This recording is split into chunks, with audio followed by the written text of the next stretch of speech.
The ERA, or Employee Relations Act, was last amended on February 7, 2023, and language is added to this section, publicity/news release. The language that was added was, or on their personal time. On page 32, subsection E, other workplace policy, it reads, no employee shall use his or her position to present himself or herself as a representative of the nation or communicate within the media regarding the nation on behalf of the Ho-Chunk Nation, unless authorized or directed in writing by the Ho-Chunk Nation Office of the President or the Legislature, regardless of whether in the performance of their job duties or while working for the nation, or on their personal time. The very next line is, violations of this section may result in disciplinary action, including termination. This provision was inserted to, quote unquote, help our people.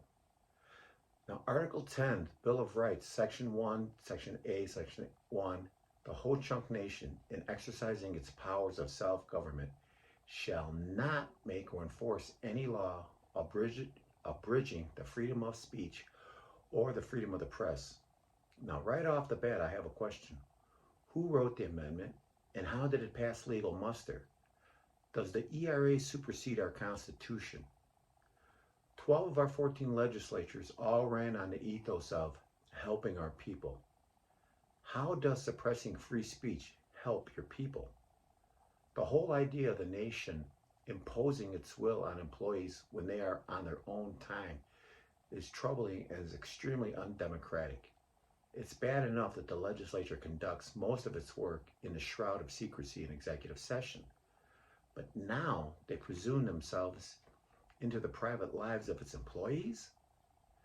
The language in the ERA provision that states, or communicate with the media regarding the nation, is an outright infringement of freedom of speech rights. I'm sure this provision was put in place to keep enrolled Ho-Chunk employees from speaking out about their government. Ho-Chunk Nation employees are oftentimes the ones more knowledgeable about the inner workings of the nation.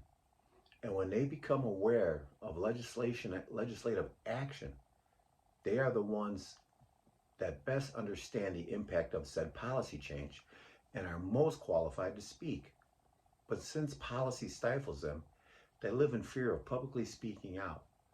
So the ERA policy effectively silences the most knowledgeable. I get and I understand the provision stating one cannot falsely represent themselves as a representative of the nation, but not being able on one's own personal time to speak well or ill of the nation in speech is speech suppression. I just can't wrap my head around how an attorney with these clients wouldn't have knowledge of a basic tenet of the Constitution.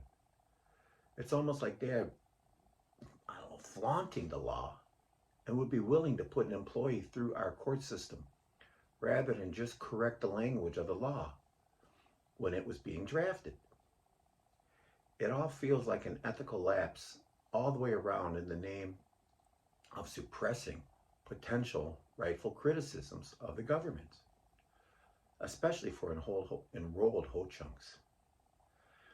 I blame myself for this as well as the legislature as well. The legislature publishes all these edits and changes to our codes for a 45-day review. I failed in not reviewing these changes and bringing them to light when they were in the process of being changed. But I also lay the blame on our legislature for once again complying with the letter of the law and not the spirit of the law. When the attorney or attorneys who draft these amendments, codes, and regulations changes to the aforementioned, perhaps they could explain it to our legislators, who could in turn relay the information in a timely manner to the Ho-Chunks they represent. Our legislators could do so at area meetings or by penning an article in the Wodak. Now, in announcing the upcoming redistricting plans for the nations, legislators Shelby Byzantine and Stephanie Begay wrote extensively of what was to occur and how it's to be accomplished. Kudos to the legislature for okaying Representatives Begay and Visiting for doing this. Now that we know that this type of information exchange can be done, perhaps it can and should be done for every chance that the legislature is proposing. I mean, this work is being done to help the people, right? So help the people understand what you're trying to accomplish. Then, when the legislature makes changes to the ERA or to the Constitution or whatever they're changing, that illegally suppresses the rights of employees to the Ho-Chunk Nation to criticize their government on their own time, no less, we'll better understand what you're trying to accomplish and how this helps the nation.